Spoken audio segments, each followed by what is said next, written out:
people, and we are backstopping them. We took 500 kilogram of high quality cassava flour to Togo and asked them to now do it as a backstopping. So my team are just monitoring them to be sure that they are actually doing it right. And you are asking how am I able to combine? Yes, you are DVC, Development Council Chairman, President World International World Protocols, a family man, so many responsibilities on your hand. So how are you able to cope with this? To God be the glory. My take is the grace of God. It's the grace of God. And the second point is that I have a robust understanding of partnership. Partnership as a husband to a wife, partnership as a father to my daughters, partnership as a family man coordinating my family in my father's house or in my mother's house, partnership as a staff or deputy vice chancellor in the university. When you look at all those things, or partnership as a chairman of council, number one principle is freedom. Number two is allow people to innovate. Let people innovate or scale, downscale. Let people achieve. Understanding is very important. And the third one is transparency. To me, I believe in team building, teamwork. The way we bring it is the way we should do it. If we can do that, anybody can do my work even when I'm not there, because they know those principles. What I will accept, what I will not accept. What you will not accept, do not introduce it to me. That's all. And once you do that, I think I thank God that and we've been achieving. Okay, thank you, sir.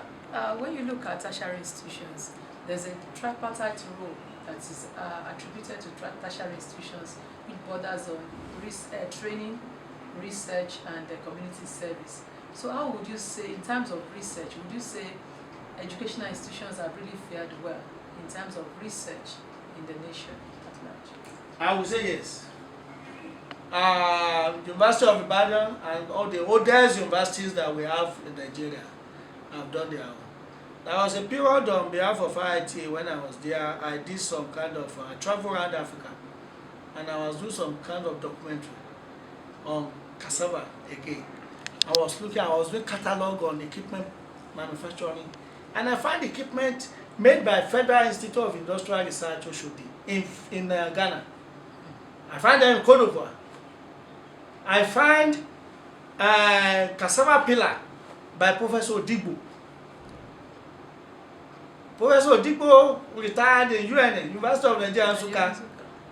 You cannot believe that it's an upgrade of it that they are using in Tamil Nadu, in India, in Sagosaf, for tapioca. You know? So when people say we are not doing research, we are not coming out with innovations, I look at them and I say maybe because they do not have information. As I'm talking to you today, the output of our research has launched many of us as Nobel laureate in Africa. I was one time 2008 CG Center Award winner as the best technology developer in Africa. I mean, I did not come just in the blue. Some people taught me. So, and 2008, and this is 2019. So, the research work in Africa is enormous. In Nigeria, is enormous. The only problem is who documents. Who has opportunity like the opportunity I have to be able to scale up, transfer the technology from the lab to farmers, to processors. I can talk of thousands of farmers, hundreds of processors that have benefited from technology, either production or post-harvest technology in cassava in Nigeria and Africa, through universities like FUNAB, through institutes like IITA, Natural Resources in UK, FIRO, and all of us. Oscar Tech has joined. FECA is there.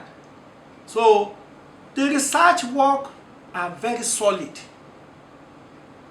Lastly, our intellectual property right is very weak in Nigeria. People say go and patent. If I patent, who will buy? Who is that law? Who is that regulator that will make sure that nobody copy my technology? Or if I catch them and I go to court, I will win. So that's the reason why it looks as if we are not doing research.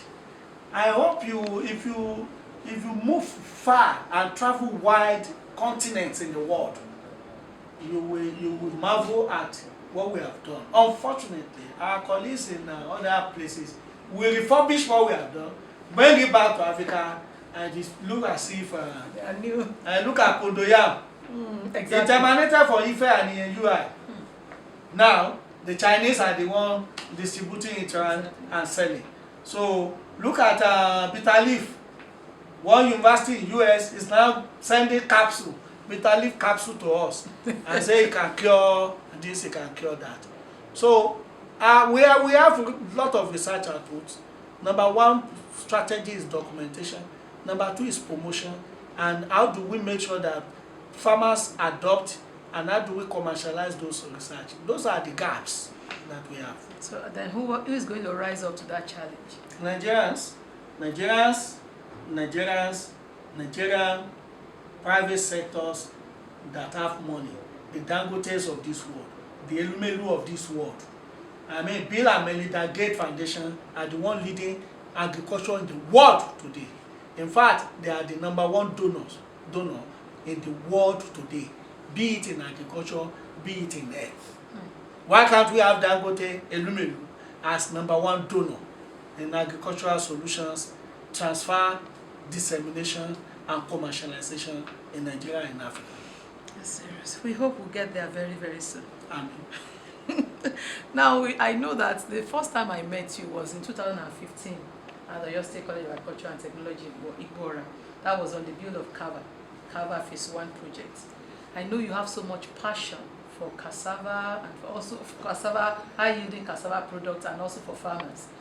Now, how from there, if you look back, what would you say has been the achievement of Kava 1 project and also Kava 2 project? Because I know you are a very senior team member on Kava.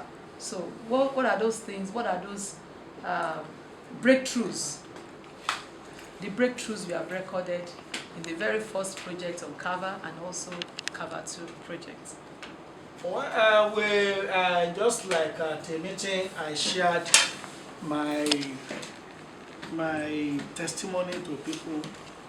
I always like to talk with facts. I'm presenting a paper in Ghana, I think 2 weeks time, and I've just sent to them what I'm presenting, and it's like the question you are asking. So that's why you'll be #1 that I will also show it to. What have we achieved promoting Kava?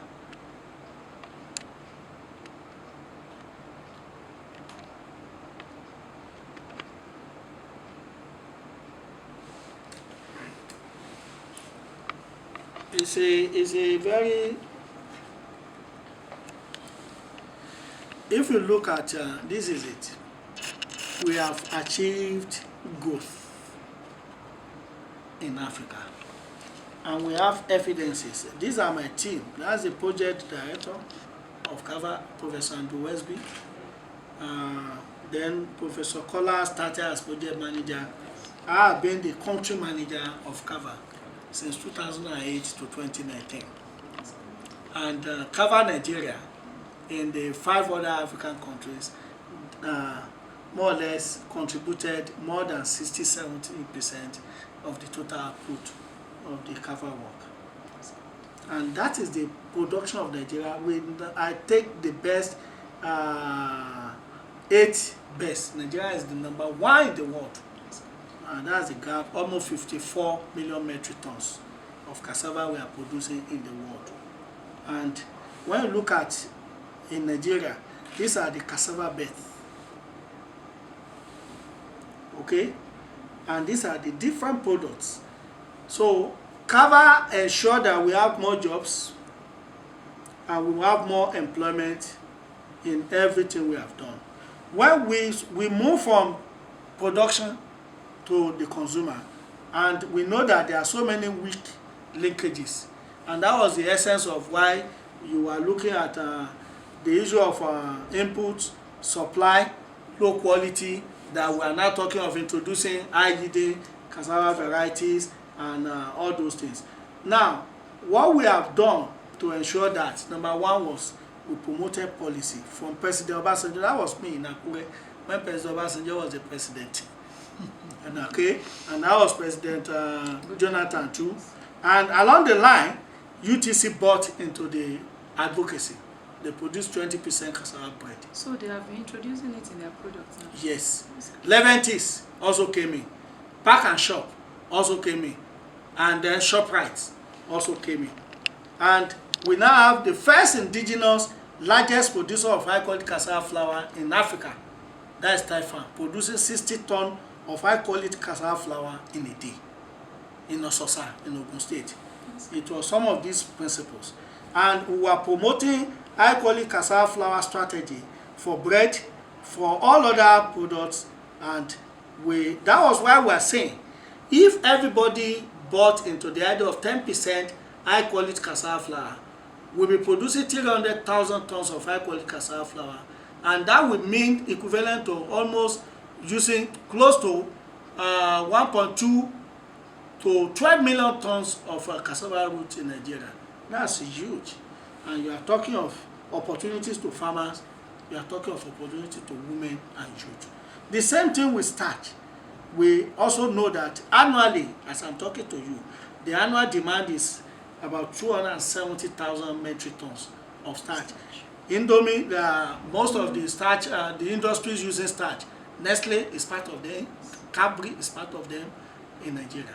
So, and that is the essence of what we've done. Also, technology innovations. We found out that some technologies were not efficient. There's only flash drying technology. Since 2008 and now, we've moved from one generation of flash dryer to another. In fact, to up to about 7 generations of flash dryer now. And the last one we had, now we were able to move it to Malawi, Tanzania, Uganda, Liberia, Cote d'Ivoire, Sierra Leone, Benin Republic, and Ghana. And it has a lot of opportunities. Combination of the North and the South. Partners in Europe and partners in Africa. Now we are now talking of Nigeria to all other countries. That's South-South partnership too. So what Kava has produced are so many. In the past before, we do not have this kind of packaged products. If you go to ShopRite, you go to major supermarkets, you see a lot of packaged products like this. And these are some of the things that Kava has done. We did one study, promotion of Gari. We went to Ikorodu and we projected, we found out that investment that goes into Gari is about $1.8 billion in Nigeria. It's a very funny thing. Go and test it. Go to major Gari market, go there by 5:30 a.m., leave there by 6 p.m., go again the second day, begin to take the transactions. You'll be marvel of millions of money. Now, so in Kava 1, we promoted only high quality cassava flour, and we worked in Ondo State and Ogun State. In Kava 2, we now move into different products. And that was then we started, we made sure that we strengthened 200,000 value chain in Kava 2. And we achieved 2 million tons of cassava root, movement of cassava root. And you will see we work in all these countries in Africa. And that was me. There was a factory at Ogeria, owned by a lawyer. But because of factors now, the factory is no more. So we cluster farmers around, we train farmers on good agronomic practices, we introduce quality stems to them, we train processors on quality management, and we also do advocacy. And at the end of the day, we improve incomes of smallholder farmers, we provided employment opportunities And also we also balance up some of these payment of imports, and we now have what we can call good industries. What are our scorecard? We worked in 5 countries. We work with 7 large-scale industries, okay? And we also promoted over 87 flash drying system in Africa, and yield increased from 25, from 11 to 25, at times 33 to 100%. Oscar Tech had the yield of 30 plus, 30 ton per hectare, so you can confirm that. And the rural enterprises we have supported about 400 people with 800 community centers in Africa, and we mobilize more than 2.3 million tons of fruit. So I think in summary, those are just the achievement of Kava, and we now show some of the innovations that Kava has done. And we produce liquid starch now. And then we demonstrated it when we came to Oscar Tech too, which you can confirm. So, and so that is the projection. Kava has ended in 2019, and we still projected that this trade will continue the way we have structured it, done it in Nigeria. And so that's the answer. Yes. Because 10-year project of Kava, Yes. $12 million, $18 million, that's $30 million worth projects. Good. Well done, sir. Good job. Thanks. I want to ask, how will the small bakers access this cassava flour?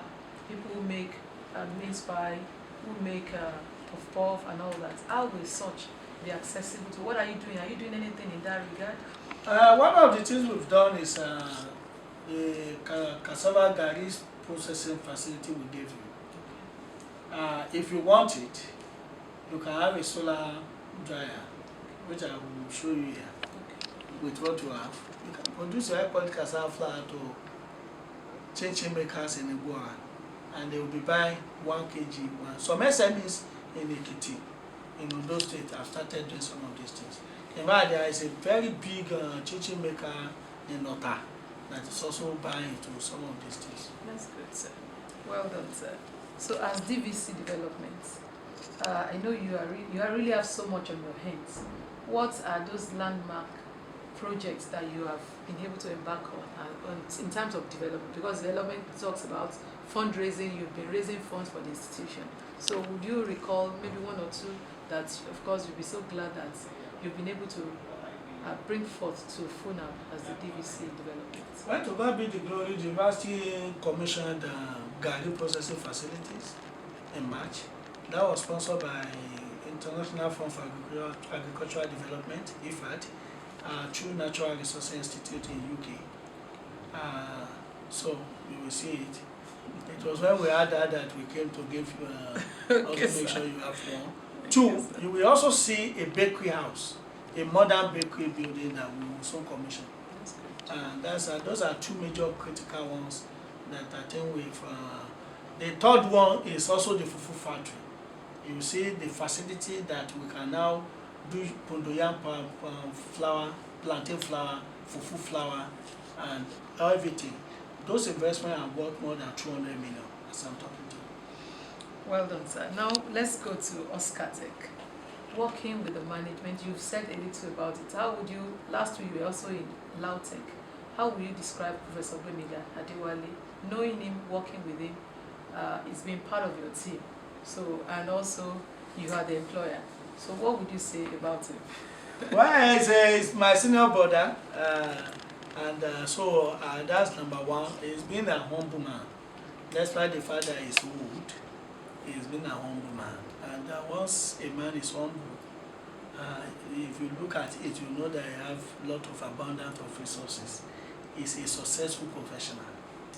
He's a successful professional. I told him that if I want to assess his provost or rectorship period, he achieved excellent delivery, were it not for the reduction in the subvention. So to me, I class that reduction in subvention as an external factor that actually dampened his achievement.